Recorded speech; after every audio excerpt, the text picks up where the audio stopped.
वाहेगुरु वाहेगुरु जी, वाहेगुरु वाहेगुरु वाहेगुरु। बहुत दिनों बाद दर्शन दिए, ठीक हो जी? हाँ जी। आओ जी आओ जी आओ। ये मैं आपके लिए लेके आया था। ये श्री गुरु ग्रंथ साहिब जी में ना बसंत की वार है, ये बसंत ऋतु की वार।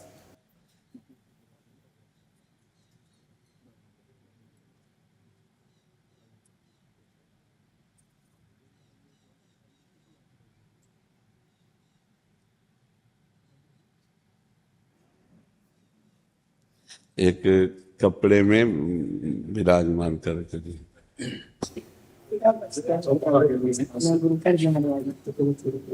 ये प्रसादी है?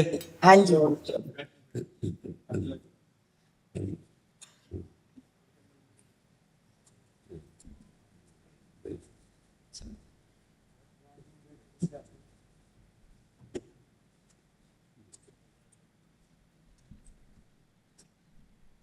नमिता जी, राधे राधे। महाराज जी, गुरुदेव आप कहते हैं ग्रस्त में रहकर भी हम भगवत प्राप्ति कर सकते हैं। महाराज जी, परंतु कैसे? क्योंकि ग्रस्त में तो हम अपने परिवार और लोगों में फंसे हुए हैं, अपना मोह माया से इस कैसे जहां फंसे हैं वहीं से मुक्त हो जाएंगे। अगर हम अपने परिवार को भगवान का स्वरूप मान करके नाम जप करते हुए धर्म से चलें तो भगवत प्राप्ति हो जाएगी। देखो, हम जहां फंसे हैं, किस में फंसे हैं? देह में फंसे हैं, और देह के अंदर जो बैठा है उसको जानते नहीं, इसीलिए फंसे। अगर देह के अंदर बैठा है, आदर सब उसी का करते हैं। मान लो पति प्रिय है और पति की देह के अंदर से जो परमात्मा तत्व निकल जाए तो कितने घंटे कोई पति को रख सकता है? नहीं रखेगा। तो वास्तविक में हम प्यार उसी से कर रहे थे, परमात्मा से, पर ना जानने के कारण हम पति के देह से प्यार करते हैं और इसी में फंस जाते हैं। हम पति के देह को देखें, व्यवहार करें, पर अंदर भाव करें कि भगवान है, मेरा पति भगवान है, मेरा पुत्र भगवान बन के आया, मेरे माता पिता भगवान हैं, मेरा परिवार भगवान है। अब बताओ, उसमें हमें भागना कहाँ है? मंदिर में जो भगवान है वही मेरे पति में भगवान है, वही मेरे पुत्र में भगवान है, और नाम जप करो भगवत प्राप्ति तो हो ही जाएगी। और झूठ बात है नहीं, क्योंकि सब घट में वही राम रमा है, वही प्रभु विराजमान है। अब ये बात ना समझे तो हम तो गृहस्थ हैं, हमको भगवत प्राप्ति कैसे होगी? तो पापाचरण करोगे, मनमानी आचरण करोगे तो दुर्गति होगी। और हम जो कह रहे हैं उसको समझ ले तो बढ़िया है। वही जहर आदमी को मार देता है, पर जब वैद्य शोध के देता है तो बड़े बड़े रोगों का नाश करने वाला बन जाता है। तो ऐसे ही सदगुरु रूपी वैद्य जब हमें बता रहे हैं कि ये संसार रूपी जितनी भी ये भगवान ही है, मान लो अपने पति को भगवान मान करके आराधना करो, देखो भगवान मिलते कि नहीं। अपने पुत्र में, अपने परिवार में भगवान देखो तो देखो भगवान है, पक्का है, वही ईश्वर, वही परमात्मा सब में बैठा है, पर हमारी आंखें खराब हो चुकी, नहीं समझ पा रहे। तो यही समझाने के लिए हम बैठे हैं, यही समझाने के लिए अध्यात्म शास्त्र है कि घर गृहस्थी में भगवत प्राप्ति हो सकती है। बस परिवार को भगवान मानना है। अगर ये मान लो, नाथ सकल संपदा तुम्हारी, मैं सेवक समेत सुत नारी, और नाम जप करो, पाप कर्म ना करो तो भगवान मिल जाएंगे। अब पाप कर्म करो, भगवान का सुमिरन ना करो, परिवार में कलह करो तो नरक जाओगे। सिद्धांत है, बस ठीक से चलो। क्यों? आप समझ पा रहे? क्या पति में भगवान नहीं है? क्या पुत्र में भगवान नहीं? तो हमको और कौन से भगवान मिलने? उन्हीं में भगवान को देख के और नाम जप करे तो भगवान मिल जाएंगे। हम एक पत्थर के टुकड़े में भगवान मान सकते हैं और हमें भगवान की प्राप्ति वो करा सकता है। एक पत्थर का टुकड़ा, उसे हम मानो शालिग्राम मान ले, शंकर जी मान ले, हम जो मान लिया तो भगवान मिल जाते हैं ना। हमारा मन संतुष्ट हो जाता है कि हमने भगवान की पूजा की, तो हम पति को भगवान मानकर उसकी पूजा करें, पुत्र को, परिवार को, माता पिता को, तो क्या भगवान नहीं मिल जाएंगे? पक्का मिल जाएंगे। पर हम माता पिता में तो भगवान नहीं देखते, उनको गाली देते हैं। पति में भगवान नहीं देखते, पत्नी में भगवान नहीं देखते, पुत्र में भगवान नहीं देखते। मंदिर में चले जाए तो मंदिर वाले भी भगवान तुम्हारे को नहीं मिलेंगे। घर के भगवान को ठुकरा दो, घर में भगवत भावना न करो तो बाहर भगवान कहाँ बैठे हैं जो मिल जाए? भावना है, भजन है तो भगवान है, भावना नहीं, भजन नहीं तो भगवान को देखकर भी भगवान नहीं मान सकते आप। दुर्योधन ने माना क्या श्री कृष्ण को भगवान? सामने भगवान समझा रहे हैं लेकिन उसकी समझ में नहीं आ रहा, क्योंकि वो दुष्ट स्वभाव का है, भजन नहीं है। हमें लगता है नाम जप करो, राधा राधा कृष्ण कृष्ण हरि हरि राम राम, जो आपको प्रिय हो, और खूब सबकी सेवा करो, और वो सेवा भगवान को समर्पित करो, सब में भगवान, इससे भगवत प्राप्ति हो जाएगी। समझ पा रहे आप? भीम सिंह जी मथुरा से। राधे राधे। राधे राधे महाराज जी। गुरु जी, मेरा प्रश्न कुछ अज्ञानियों जैसा ही है, क्योंकि मैं ज्यादा पढ़ा लिखा नहीं हूँ। गुरु जी, राम जी और माँ सीता जी का नाम अति प्रिय है। उधर श्री कृष्ण जी और माँ राधा जी के स्वरूप व नटखटता से विशेष प्रेम है। क्या मैं श्री राधे कृष्ण की प्रति मूर्ति को हृदय में रखकर सीताराम जी जप बहुत सुंदर, बहुत सुंदर, हाँ कर सकते हो, बहुत सुंदर कर सकते हो। वो एक ही प्रभु हैं, लीला के लिए विविध रूप धारण करते हैं, आप जप सकते हैं, बहुत सुंदर है, आप जप, आप ऐसे जप। अनिल गोयल जी पानीपत से। राधे राधे गुरु। राधा वल्लभ श्री हरिवंश महाराज जी। महाराज जी, ये दास आपका शरणागत है, आपसे कुछ मांगने आया हूँ। गुरुदेव भगवान, मुझे कुछ समय पहले दिल की बीमारी हो गई थी, मुझे दिल में छल्ला डलवाना पड़ा। अब ऐसा लगता है मेरे पास समय बहुत कम बचा है। आपसे प्रार्थना है कि मेरी अंतिम श्वास जब भी निकले, आपको निहारते हुए आपके चरणों में निकले, ऐसा मेरा भाव। हाँ, ये तो प्रभु ही सामर्थ्य देंगे, प्रभु के ही बल की बात है। अब अंतिम समय वो क्या लीला करते हैं उनका है। जब तक होश है तब तक राधा राधा आप जपो, नाम जप करो। तो भगवान कह रहे हैं अंतिम समय जब मेरा भक्त शरीर छोड़ता है, उस समय कष्ट का समय होता है, वो स्मरण नहीं कर पाता, तो मैं उसका स्मरण बन जाता हूँ। जो जीवन भर भजन किया है, भगवान की शरण में रहा है, अंतिम समय भगवान की याद भगवान स्वयं दे देते हैं। तो उसकी चिंता मत करो, जब तक चैतन्यता है, जब तक जीवित हो, खूब नाम जप को। जाना तो सबको है, अब वो भगवान जितने दिन रखे उतने दिन है, नहीं हम तो मरे हुए बैठे हैं। तो आपका तो एक बार छल्ला पड़ गया तो 10-5 साल तो चल ही जाता है, 10-5 साल चल जाता है, ऐसा थोड़ी। और यहाँ 24 घंटा नहीं जीना है, 24 घंटे में डायलिसिस होता है। आज हुआ फिर कल हुआ, ऐसे वो बड़ा कष्टमय डायलिसिस कोई अच्छा प्रोसेस थोड़ी है। 72-74 बार पूरे शरीर का खून मशीन में जाता है, उससे फिल्टर होके आता है, क्या क्या परेशानियां हैं। पर हम परेशान थोड़ी नजर आ रहे, क्योंकि हम प्रभु का प्रसाद मानकर उसको भोग रहे, और राधा राधा राधा राधा, तो हर समय आनंदित। ऐसे आप आनंदित रहिए, और अंतिम की चिंता मत करो, हम प्रभु के भरोसे हैं। हाँ, आप अंतिम चिंता मत करो जी। शायेंद्र जी पाल जी। गुरुदेव, आपके चरणों में कोटि कोटि प्रणाम। महाराज जी, पितरों की तृप्ति गया जी में ही जाके करें, या नाम जप से भी हो सकती है? या नहीं, आपके पास पैसा हो, समय हो, तो भगवान ने बनाया है, गया जी बनाया है, जरूर जाना चाहिए। वहाँ श्राद्ध पिंडदान करना चाहिए उस पद्धति से, जैसे वहाँ के ब्राह्मण लोग जो कराते हैं उस पद्धति से करो। नाम जप भी करे, नाम जप भी दे। जब अगर हमारे पुरखों ने हमें जमीन दी है, हमें रुपया दिया है, हमारे पास सामर्थ्य है, तो हमें समय निकाल कर जाना चाहिए, और गया में पिंडदान करना चाहिए, और श्राद्धादि करना चाहिए, और नाम जप करके नाम जप भी देना चाहिए। तो ऐसा नहीं है, वो बनाया हुआ भगवान का विधान है, तो वैसे ही हमें करना चाहिए। नाम जप भी करना चाहिए, उससे भी हो जाएगा। पर भगवान ने विधान बनाया है ना, तो अगर हमारे पास पैसा नहीं है तो भाई बात अलग है। अगर हमारे पूर्वजों ने हमको जमीन दी है, पैसा है, तो उनके कल्याण के लिए, मंगल के लिए हमें गया जाना चाहिए, वहाँ श्राद्ध करना चाहिए, पिंडदान करना चाहिए, और नाम कीर्तन नाम जप करना चाहिए। ठीक है जी। डॉक्टर पंकज शुक्ला जी। राधा वल्लभ श्री राधा वल्लभ श्री हरिवंश महाराज जी, आपके चरणों में कोटि कोटि प्रणाम। महाराज जी, पश्यंती वाणी से जाप एवं निर्वाणी क्रिया में क्या भेद है? आप किस मार्ग में चल रहे हैं? महाराज जी, पहले परमहंस अमृत झिरिया जी ने मुझे प्रणव का जाप बताया था, जीव को नीचे लगा के और ओम का जाप करना। पर जब से आपने बताया पश्यंती जाप में जीव ऊपर लगा के और जाप करना है, तब से लगातार चल रहा है महाराज। तो शांत रहिए, आगे की बात अपने आप प्रकाशित हो जाती है। ये वैखरी है जो आप सुन रहे हैं। जब हम उपांशु में पहुंचते हैं तो हमारे सामने नाम दिखाई देना चाहिए, जो हम नाम जप रहे हैं, जैसे राधा राधा राधा। अब हमारा हल्की सी जबान हिल रही,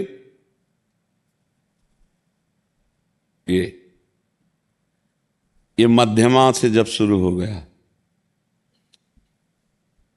केवल देख रहे हैं जैसे होटलों में नहीं चलता रहता लिखा, ऐसे हमारे दिमाग में चल रहा है।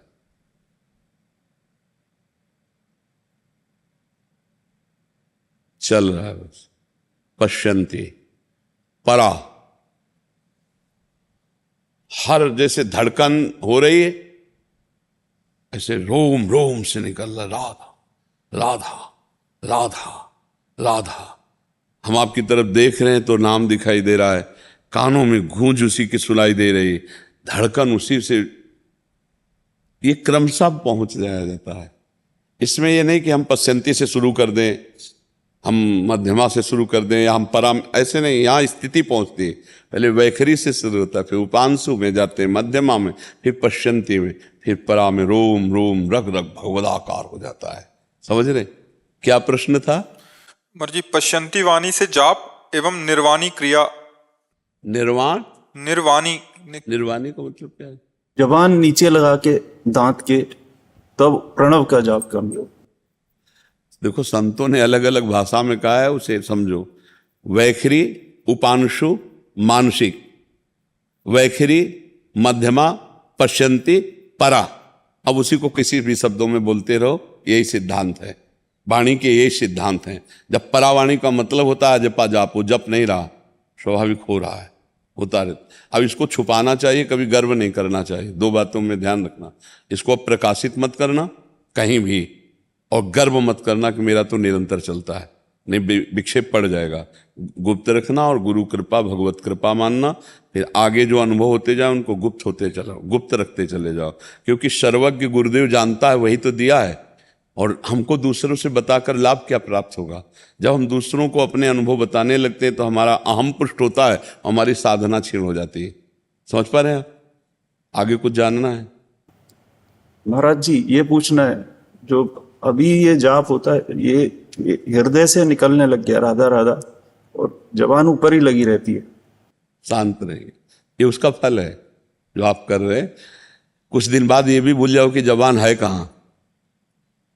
अभी तो लगा है ना कि ऊपर लगी रहती है, फिर कुछ दिन बाद ये भी भूल जाओगे कि जबान है कहाँ, इसकी सुधि नहीं है, बस वो चल रहा है, सारे कार्य हो रहे हैं, सारे कार्य हो रहे हैं। बताया ना, ऐसा चलता है।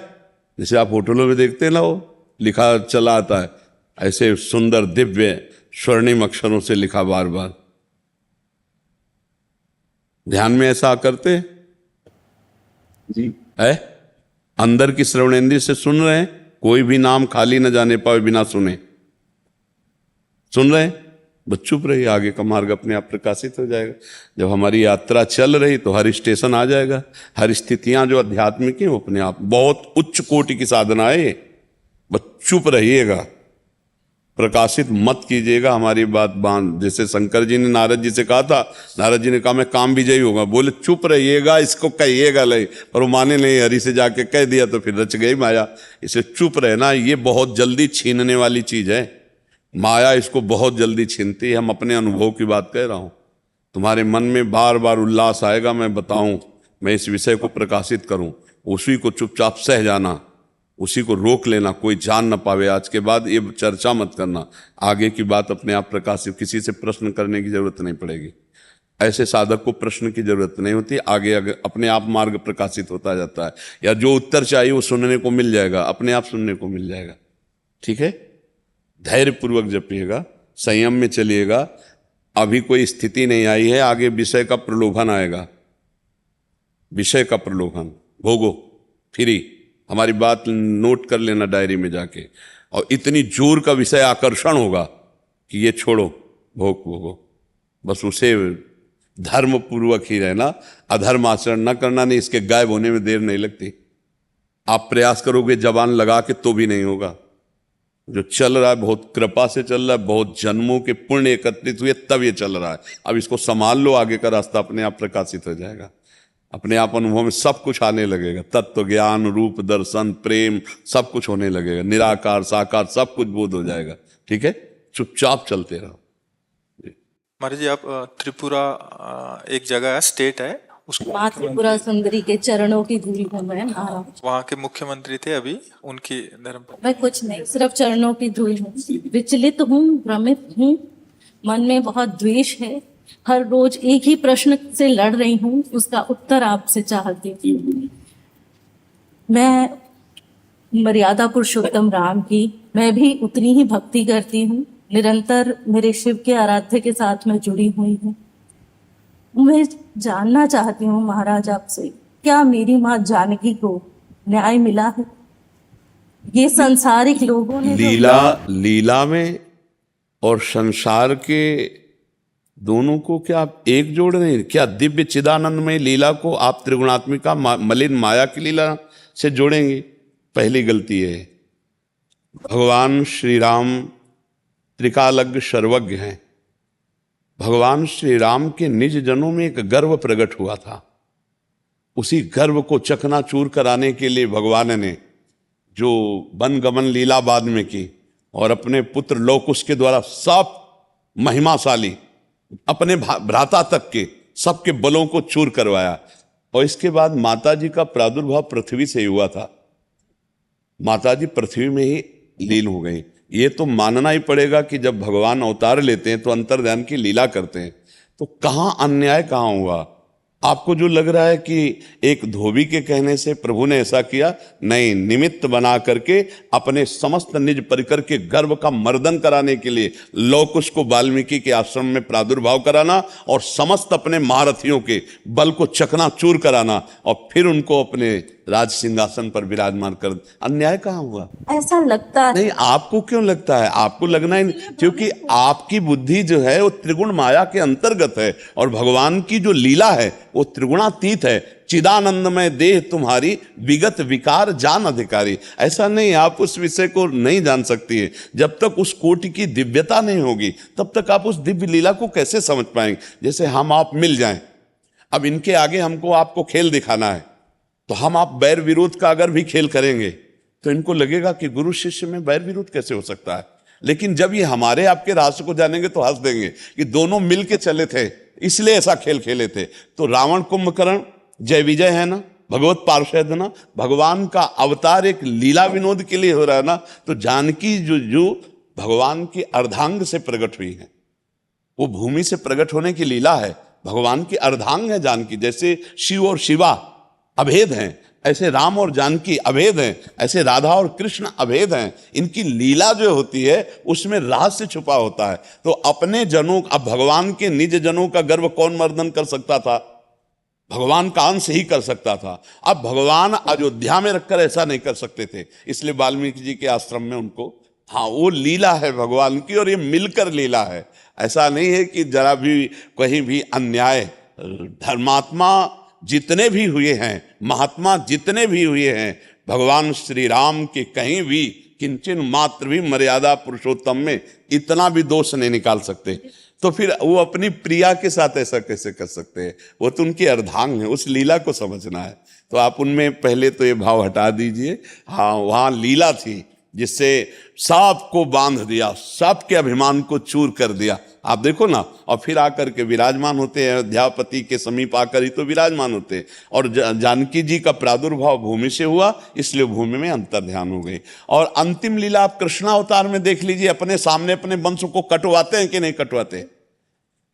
ऋषियों से साफ दिला करके और अपने सामने। तो ये लीलाएं हैं भगवान की दिव्य। उन लीलाओं में हम पार्थिव बुद्धि से अगर देखेंगे तो हमें कहीं ना कहीं दोष दिखाई दे सकता है। मुझे ऐसा लगता है महाराज, कलयुग के इस चरण में भी हम महिला कहीं ना कहीं उसी तरह से कहीं ना कहीं पीड़ित होती जा रही है। कहीं हमारे लिए, लेकिन उसी तरह मत बोलिए, अच्छा ठीक, क्योंकि वहां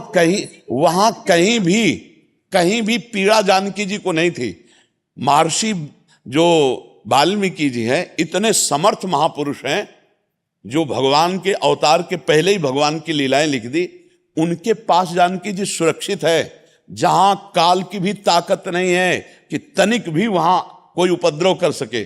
तो अन्याय शब्द या उनके साथ कोई अनीति, ऐसा आज का जो समय, हम कलयुगी प्राणी हैं, हम वासनाओं से युक्त हैं, हम सुख चाहते हैं, सुख देना नहीं चाहते। सुख भोगने की लालसा से अन्याय होता है, सुख देने की लालसा से कभी अन्याय नहीं होता। हम सब सुख लेने की लालसा में, इसीलिए ऐसा नहीं कह सकते कि केवल स्त्री के साथ ही अन्याय होता है।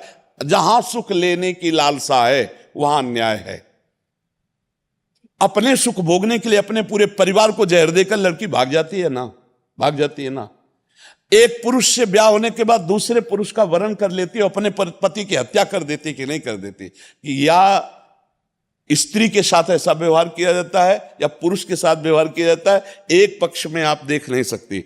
आप देखिए, जो अपने सुख में पागल है वो कुछ भी कर सकता है, वो चाहे स्त्री हो या पुरुष हो। आप इस विषय को देखिए, क्या पुरुष ही या स्त्री ही, हम ऐसा नहीं कह सकते, क्योंकि समान भाव से जब दृष्टि डाल के देखो तो आप तो संसार में हजारों केस ऐसे हैं जो माताओं बहनों के द्वारा नहीं होना चाहिए वो होते हैं, हजारों केस ऐसे जो पुरुषों के द्वारा नहीं होना चाहिए वो होते हैं। अपने बच्चों को काट दिया, अपने पति को मार दिया और दूसरे पति के साथ भाग गई। आप अगर ये कहेंगे कि स्त्रियों के साथ ही अत्याचार होता है तो हम ये कहने के लिए तैयार हैं कि आज की स्त्रियां वो स्त्रियां नहीं हैं।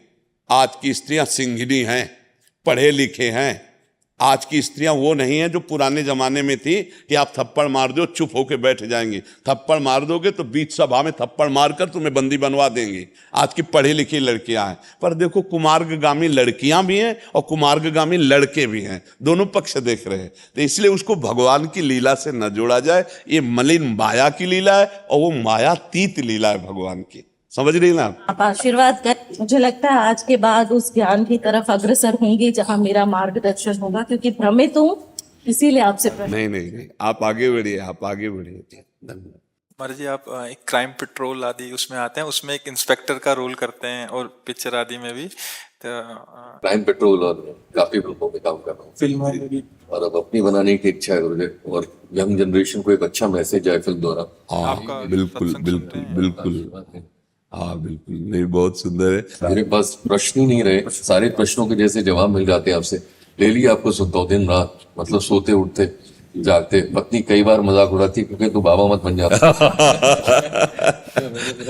नहीं, मैं गृहस्थ में रहकर मतलब मैं ये कर पा रहा हूँ, ये बहुत बड़ा अच्छा। बहुत, बिल्कुल बिल्कुल बिल्कुल। और देखो, ज्ञानार्जन करना कोई बाबा जी के लिए ही नहीं है। संत शब्द वेश से संबंध नहीं रखता, उद्देश्य से संबंध रखता है। यदि हृदय से आप महान हैं तो आप महात्मा हैं, भले पैंट शर्ट में हैं, और आपका उद्देश्य गंदा है तो आप भेष में भी गंदे ही हैं, आप महात्मा नहीं हैं। समझ लेना, हमारे आचरण गंदे हैं तो क्या हुआ, भेष कोई परमात्मा प्राप्ति करा देगा क्या? आप पैंट शर्ट में हैं, आप समाज सेवा को, नाना प्रकार की भावनाओं के द्वारा, सुधार की भावनाओं को लेकर और नाम जप करते हैं, वो सही चलते हैं तो आप महात्मा ही हैं। आप भगवत प्राप्ति कर सकते हैं, गृहस्थी में रह के भगवत प्राप्ति कर सकते हैं। बस कोई नशा मत कीजिएगा और कोई गंदा आचरण मत कीजिएगा। अच्छा लगा, अच्छा लगा। धन्यवाद, धन्यवाद। अवतार सिंह जी, जज पटियाला से। श्री हरिवंशवासी आजाद शिवाश। महाराज जी, आपके चरणों में कोटि कोटि दंडवत प्रणाम।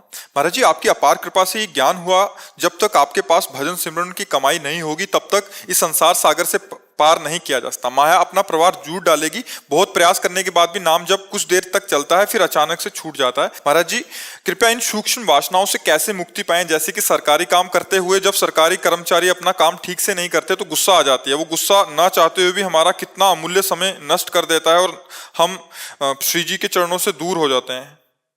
देखो, गुस्सा नहीं करना ये हम नहीं कहते, गुस्सा का नाटक करना है। गुस्सा तो करना ही पड़ेगा, असलियत में नहीं होनी चाहिए। जगत एक नाटक मंच है, इस नाटक मंच पे गुस्सा करना है।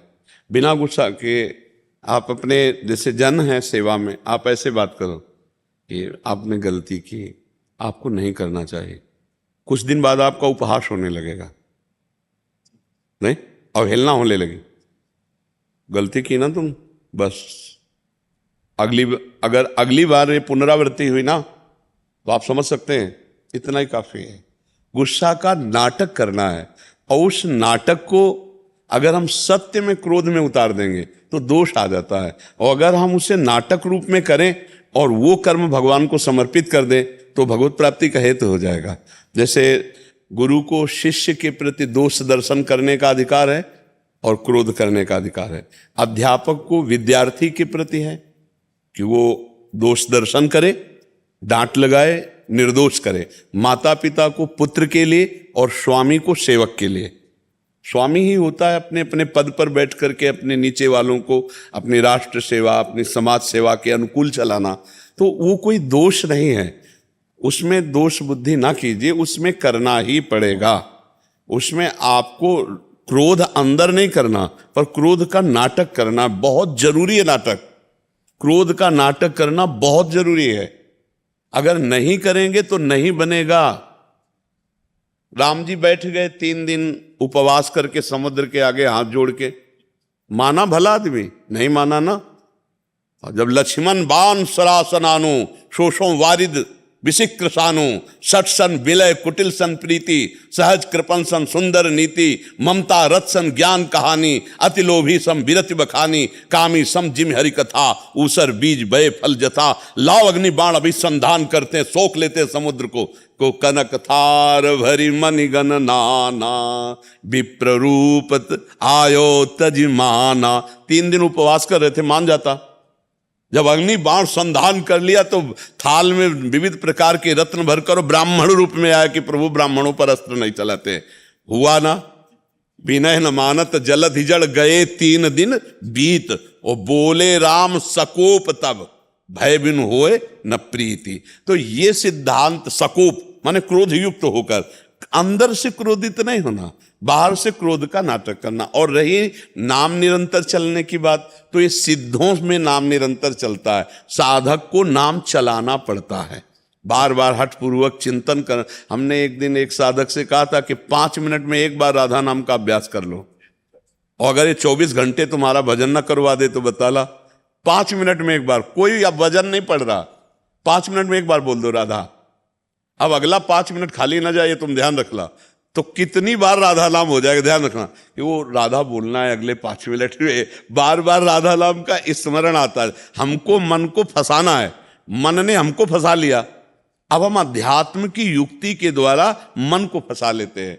बार बार जब हम नाम स्मरण करते हैं तो ये जो विषय स्मरण कराकर हमारा नाश कर दिया, जब से सृष्टि रची गई तब से आज तक हम कभी अपने स्वरूप को नहीं प्राप्त हुए, अपने प्रभु से नहीं मिल पाए। इसी मन ने हमें भोगों में फंसा दिया।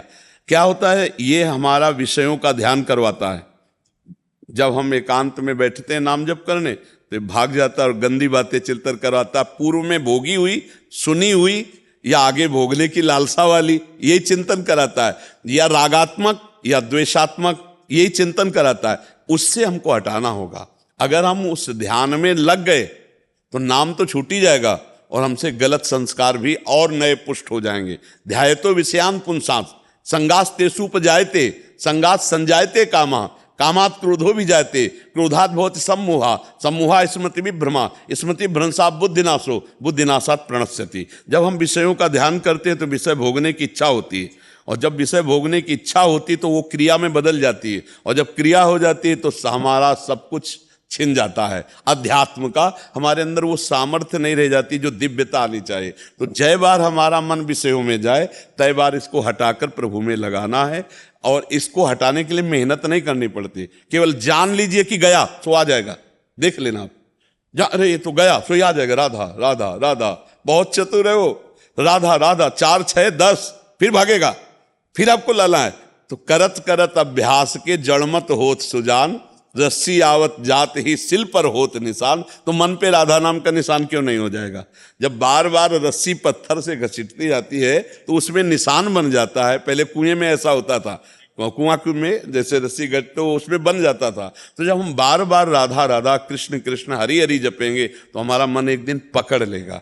और मन जब पकड़ लेगा तो जैसे आज हम विषय चिंतन छोड़ना चाहते हैं तो नहीं छूट पाता, ऐसे आप भजन छोड़ना चाहोगे तो भी भजन नहीं छूटेगा। तो आप उसका अभ्यास कीजिए, प्रसन्न मन से रहिए। और जब आपको किसी सेवक पर क्रोध कर, जैसे हमें भी करना पड़ता है, अब हमारे जैसे सैकड़ों नौजवान सब साधक हैं, अब अगर हर समय में ऐसे थोड़ी बात करते हैं, नहीं, मतलब हमारे यहाँ सख्त शासन है। हाँ, कि आप हाल में किसी को देख नहीं सकते, जगह जगह सीसी कैमरे लगे, सब नौजवान साधक साधिका सब पूरा। तो ऐसे ऐसे छूट हो तो सब गंदगी ना फैल जाए। तो मिठास उतनी जितने में, अब ऐसा नहीं कि प्यार ना करते हो, सबको बेटा आज क्या पाने की इच्छा है, आज क्या बनना चाहिए? खवाना पियाना, हंसाना खिलाना, ये भी है। और शासन भी कि अगर तुमने कहीं कोई गलत बात हमने सुनी तो बस फिर सख्त शासन। तब जब भय है तब बिनु भय होए ल प्रीति, ऐसे थोड़ी चले। अपना लड़का भला देख लो, एक दो लड़का होता है काबू में रहता है, आप उसे कहो मोबाइल छोड़ दो, भला छोड़ के दिखा दे। और यहाँ सैकड़ों हैं साधु, केवल 4-5 के पास मोबाइल है जो सेवा में है, नहीं किसी के पास मोबाइल नहीं, किसी को टीवी ले, किसी का कोई मनोरंजन ले, जो भोजन बोलता है खाओ और भजन। तो क्रोध दिखाना पड़ता है, दहाड़ना पड़ता है, तो वो नाटक कर रहे हैं। और अंदर से पूछो तो सबके चरणों में प्रणाम करते हैं, सब में भगवान है, किसी से क्रोध नहीं है। तो ऐसा करना चाहिए, आपको भी कर। ये जगत नाटक है, इस नाटक में आपको जो रोल मिला है वो आपको रोल करना ही पड़ेगा। यही महर्षि, एक बात महर्षि, जैसे आत्मसमर्पण है, आत्मसमर्पण कैसे संपूर्ण हो? वो उसमें एक स्थिति से आगे लगता है जहां संपूर्ण है। जब चिंता होगी तो मतलब समर्पण नहीं हुआ। सुनो, अपबल तपबल और बाहुबल, चौथो बल है दाम।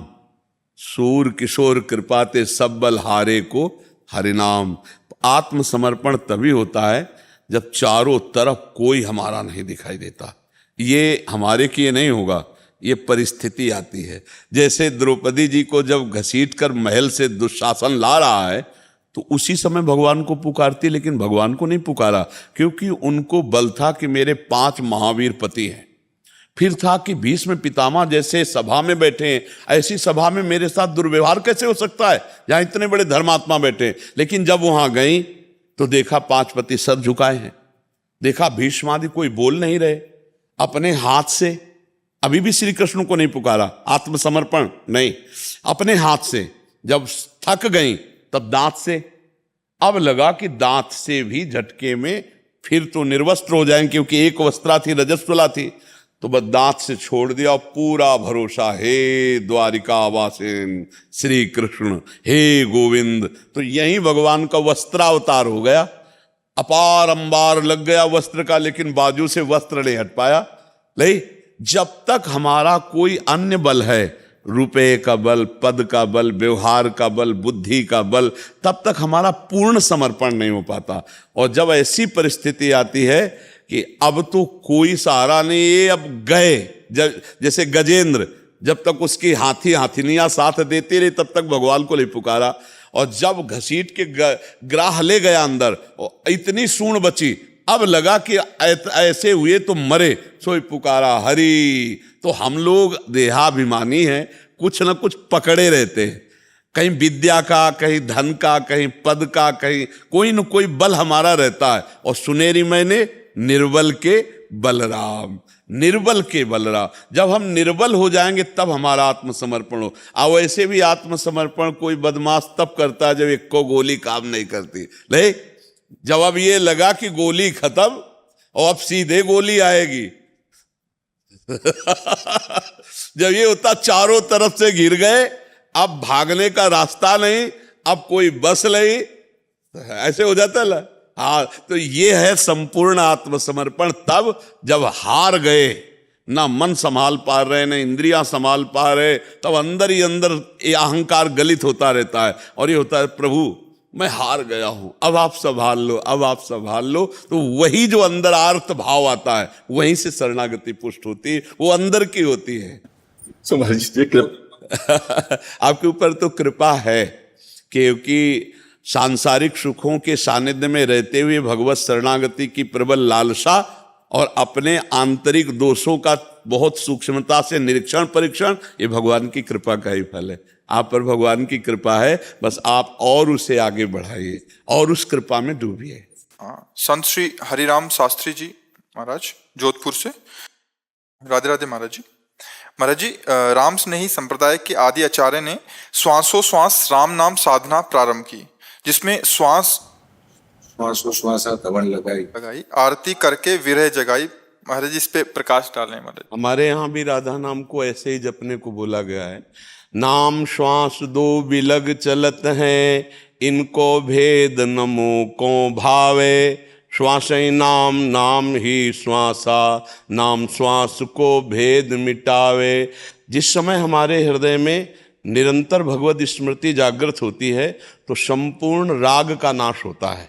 जो हमारा देह राग है, जो हमारा भोग राग है, तब हमारे सत्य सच्चिदानंद के मिलन की आर्त भावना जागृत होती है, दैन्य भावना जागृत होती है, विरह भावना जागृत होती है। जब हमारे हृदय में अश्रु प्रवाह की